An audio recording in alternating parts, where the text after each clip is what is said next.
We fought for country. We fought for freedom. But all that changed after E-Day. For 15 years, we've been fighting for our very survival against inhuman, genocidal monsters.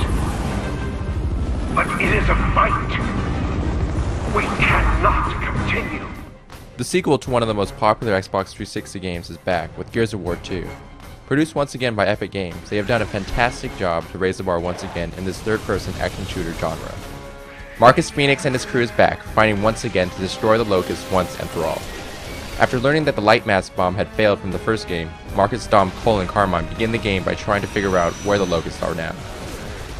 This time around, the Gears storyline has greatly improved, providing two storylines, one for Marcus and one for Dom, who is currently in search of his wife, Maria, who has been captured by the Locusts. The story serves well for the most part and doesn't detract at all from the main storyline.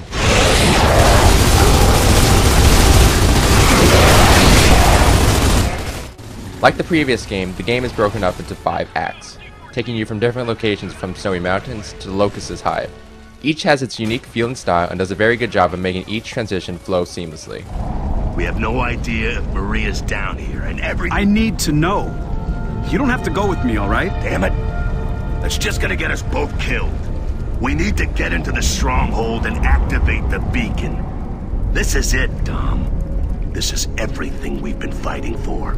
Some of the main new features of the game includes weapons such as the flamethrower and the mortar, which are fun to use but are only used a couple of times throughout the game.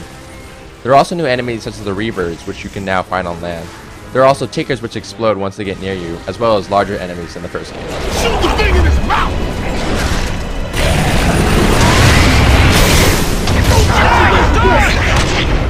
Minor improvements have been made to the cover system, but overall the main gameplay has been left alone because it still feels great. If you do get tired of taking cover, you can now use an enemy as a meat shield, or you can also find a large shield to protect you. After you finish the campaign, which should take around 7 to 8 hours on the normal difficulty, you can move on to multiplayer. There are now 10 new multiplayer maps and 5 recreated maps from the first game.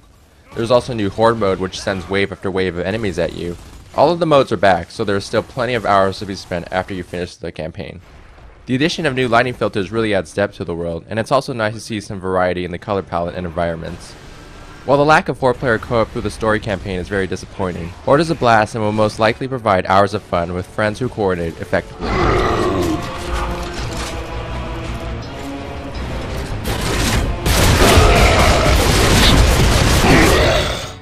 For better or worse, Marcus and his team are back and they're now taking this fight personally. We give Gears of War 2 a 9.5 out of 10. For more video reviews, previews, and videos, head to cgaming.com.